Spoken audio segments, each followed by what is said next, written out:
name is Laure. I'm a filmmaker and content creator here on YouTube.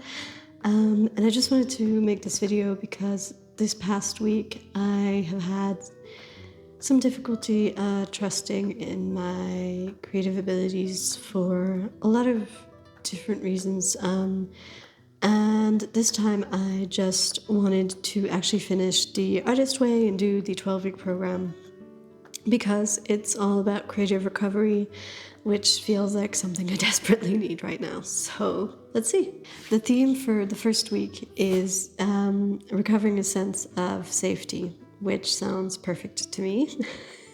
Julia Cameron in the first chapter talks about creative wounds and the fact that a lot of creatives who are blocked have this creative wound that they haven't really attended to, or they've just had instances in the past where someone has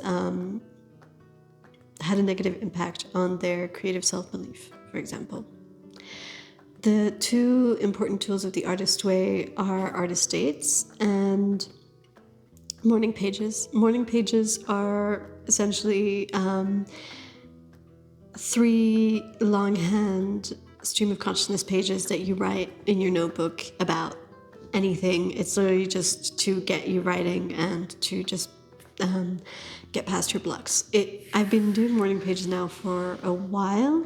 It really helps me to get this gunk that's kind of been piling up in my brain onto the page, and it kind of frees me up for the rest of the day. So this week I think I've managed to do the morning pages for most of the week, if I'm not mistaken. Yeah, so that's been good. I've been able to put all of my sort of disappointment and frustration straight onto the poor unsuspecting page who hadn't done anything to me, but that's fine. The point of an artist date is that you take yourself out on a sort of creative moment by yourself, and you do whatever you want for however long you want. So it can be like, playing with glitter, cutting up paper, and it can be for 15 minutes, it can be for an hour, it can be for the whole day. The artist date that I ended up doing was drawing and painting a little bit. Here's the masterpiece that I ended up making. Yeah, it's not pretty or anything, but it was fun, and that was the point.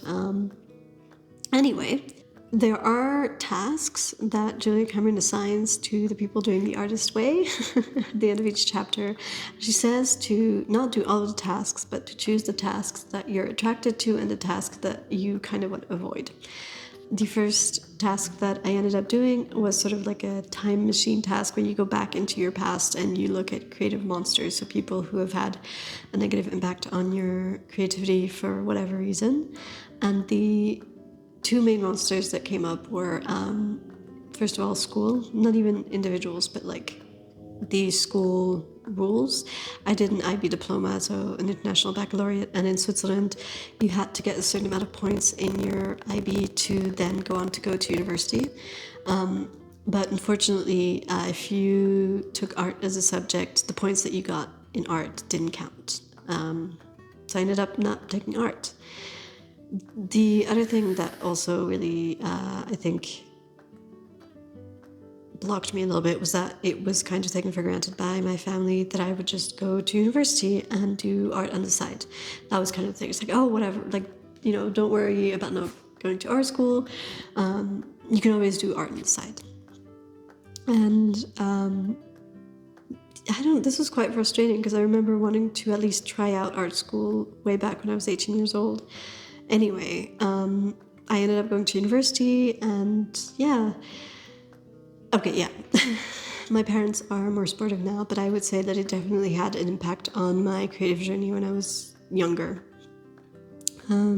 Anyway, there isn't a third monster that I could come up with, but I'm sure that they're out there somewhere, lurking in the shadows. Maybe I'll discover them as I continue the Artist Way, who knows? The other task that I chose was your creative heroes, people who really helped you with your creative journey. And one of those is my creative writing group, which is, the feedback that they give me and how patient they are with my writing really helps me to keep pursuing writing. and my creativity and gives me a lot of self-confidence. So that's been great. The other one was in my high school English teacher, who introduced me to some of my favorite books to date. She really developed my love of reading, which was really important to someone who wants to write. And then the third one was it's a YouTuber called Humble Point who always leaves really thoughtful messages and comments on my videos, and then other people who also just watch my videos. I really, really appreciate the time and the thoughtfulness. So yeah, these people have either planted the seed in me of creativity or are like actively watering it now. So thank you. Thank you very much. Your involvement has been crucial. Creative affirmations.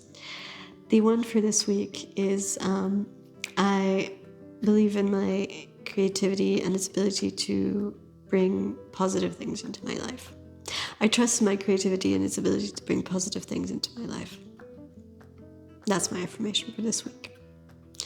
And then final thing, a realization or something that I've just come to terms with this week is that if I want to do things sustainably and ethically, at least to as ethical as possible, it might just have to be smaller and slower, and that's fine. Does that mean that the rewards might come later? Does that mean that they might be much quieter rewards than others? Maybe. And sometimes that's difficult when I compare myself to others, and that's difficult in this world that prefers fast and loud. But that's okay.